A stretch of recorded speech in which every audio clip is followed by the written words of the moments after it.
and you look at the salary structure of their counterparts in the private sector, there is no comparison.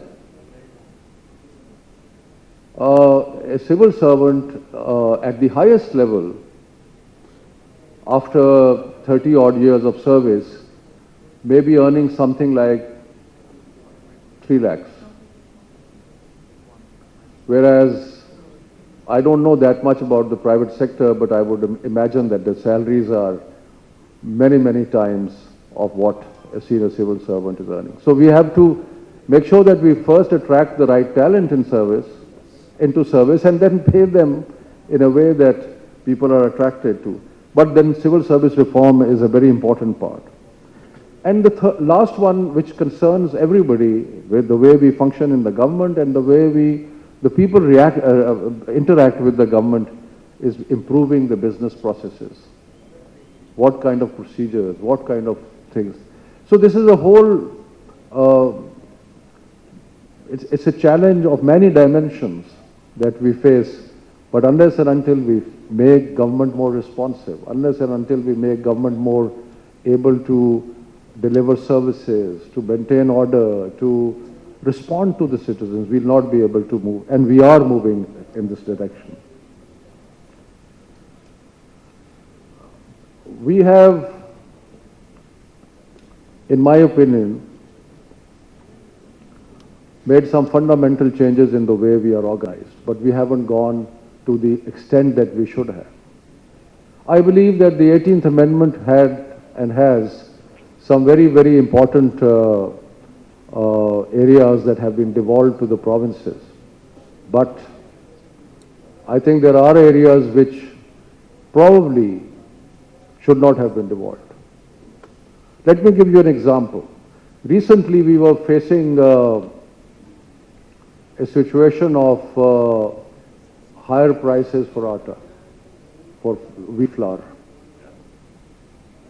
And it was by the structural arrangement is such that it was impossible or very difficult for the federal government to actually coordinate the response of the entire country to this one challenge that we were facing. Because the storage in one province was different, the releases were different, and so on. So I mean, food security, for example, should be something that we should be able to do together, and in which the federal government should be taking a lead, but it was not. There are other areas. My own area, curriculum reform, is again something the nation cannot afford 4 or 5 or 6 curriculums, because that way we will be dispersed in so many different directions as we are.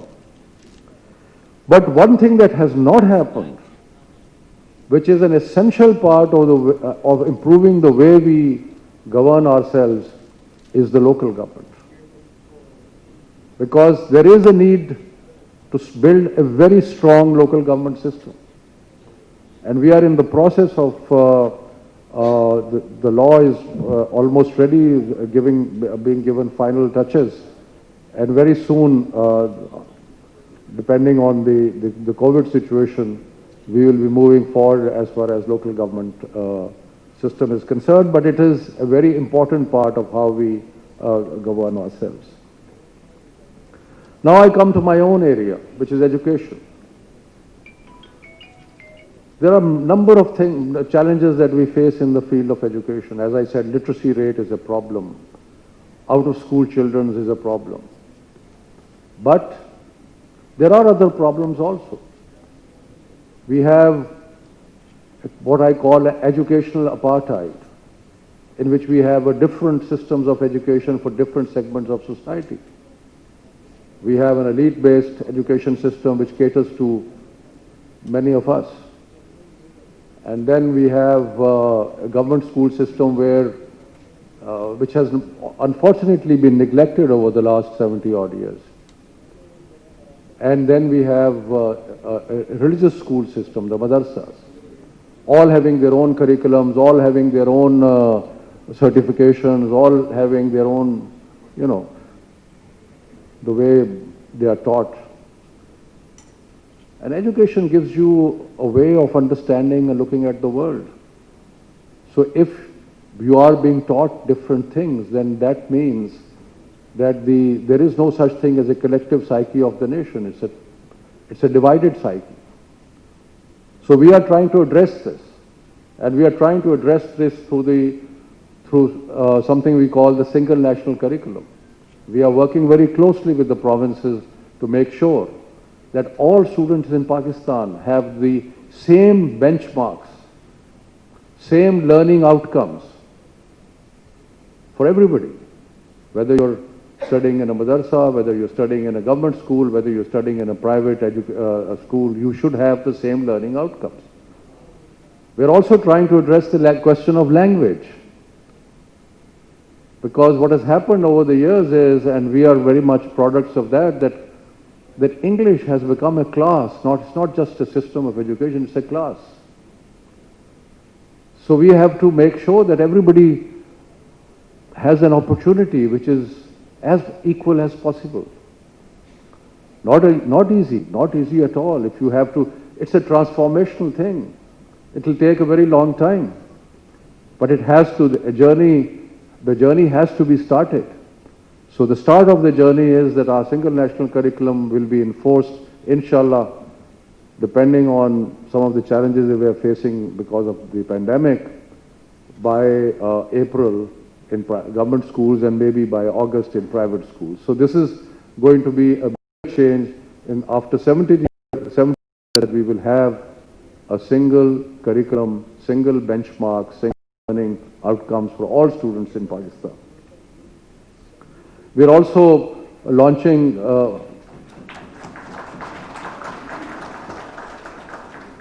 thank you. We are also launching special programs on out-of-school children.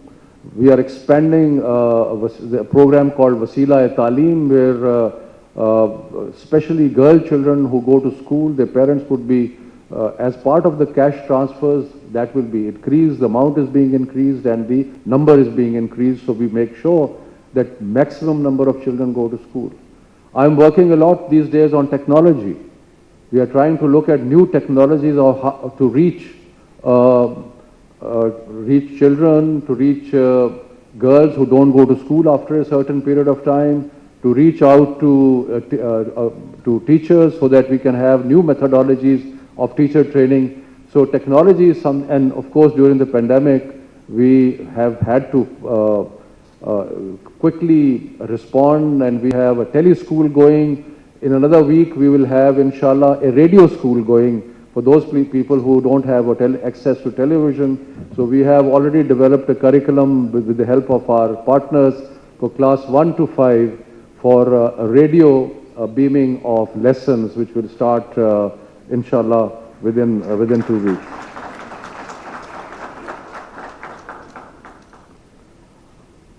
We have to have major measures in the field of health.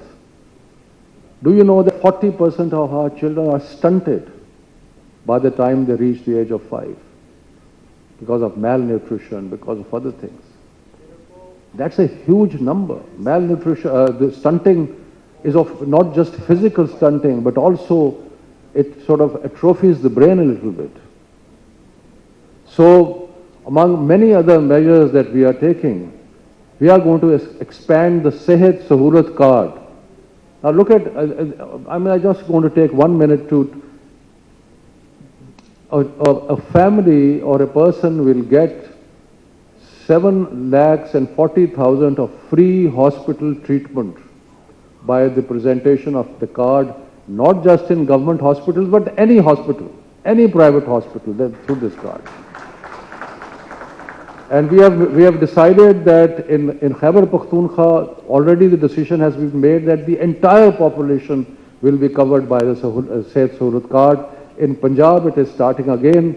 We are going to start with half the population and then expand it to the rest. It started with low income, but now we feel that the Sehat Sahulat card can be given to everybody. I mean, I would be happy to have a Sehat Sahulat card. Because if for 7,40,000 free treatment in any hospital of my choice, that's a huge. So major effort is being made in the field of health to bring it to at least some degree of uniformity, equal opportunity, some degree of that. The other challenge for which we have is we have to develop a caring society. We have to make sure that we reach out to those who don't have enough. So if you notice that during the pandemic, there was a major cash transfer of 150 billion rupees were distributed among the lowest income people. Each family got 12,000 rupees of cash grant, which had never happened before. So we are going to expand the cash transfers, because global research has said that for the poorest of the poor, the only way to make their condition better is cash transfers. So when you combine cash transfers with Sehat Sahulat Card, with Wasila-e-Taaleem, all these different programs, that means that we are reaching out to the poorest of the poor in this country. So, but we have to expand that. We are rapidly expanding something called the Panagas. What are Panagas? All those people who come for employment, let's say to Karachi, and they're looking for employment and they have no place to stay. We don't want anybody to sleep on the roads. So we are establishing these kind of, I don't know what the appropriate word is, homes, places, shelter homes, where people can go, they can sleep the night, they can get food free of cost. So the poorest of the poor. So a network of Panagas is being established around the country. Another network which was existing, because Pakistan, by the way, as you all know, is a country where there is a lot of charitable giving. In fact, one of the few countries where the charitable giving is to such a high standard. So it was happening before, but we now are opening langar khanas all over the country, where anybody who is hungry can go and get food to eat and get warm food to eat. So that is another thing. So we have to, in other words, establish a caring society. That is also a part of challenge we have. And we have to establish a more tolerant society. We cannot afford bigotry. We cannot afford any kind of violence on basis of differences with somebody else. And that is towards that we are moving forward. In fact, it's a reflection on our system of governance that groups can come and seize public spaces and put into jeopardy the economy, the working of a large majority of the people in that city or that place. It's a sad thing that such groups can do this. Sometimes we hear that lawyers have taken over the courts. I mean, I am a great supporter of lawyers, but taking over the courts. So this kind of challenge to governance has to be tackled. And similarly, anybody who refuses to accept differences, we have to make sure that as a diverse society like Pakistan, with different languages, different ethnicities, different religions, different sects, each have to be tolerant of those differences. And lastly, completely on the other side, we have to prepare ourselves for the challenges, the technological challenge that lies ahead. Things are changing very fast. Artificial intelligence may replace a lot of things. It may replace a lot of jobs. So we have to plan for that. One, we have to train people who can become part of this new technological revolution. And in this context, let me tell you that just before the COVID pandemic hit, our ministry had placed 50,000 students in selected institutions across the country with fully paid scholarship for high-end trades, big data, Internet of Things, artificial intelligence, blockchain. There's a lot of these things I don't personally understand very well, but there are all these things that become part of the new technological future. So we are training our people to respond to the new challenges that are going to come in our economy. So, but we also have to prepare ourselves. I mean, in the field of education, let me tell you that a huge opportunity is opened up because we are able to beam one model lecture or lesson to hundreds of schools at the same time. Just by a projector in a school, you are able to beam the best possible way of teaching, let's say, class 1. Yes, it's not interactive, but then the teacher is there to carry on. So technology is going to be playing a huge part in education, in health. Telemedicine, for example, is growing. So we have to be ready and we have to prepare ourselves. And we are ready and we are preparing ourselves. I want to assure you, there is something that Dr. Hafiz Sheikh said, which is very important. We may not be perfect. There may be many areas where sometimes you start and then you have to take 2 steps forward and a step back. Where you experiment with something. Where you feel that we have to do something and then realize that the challenge is of a different nature, so therefore you have to readjust your sails. But we have one commitment, and that commitment is to the people of Pakistan. There is no, in this government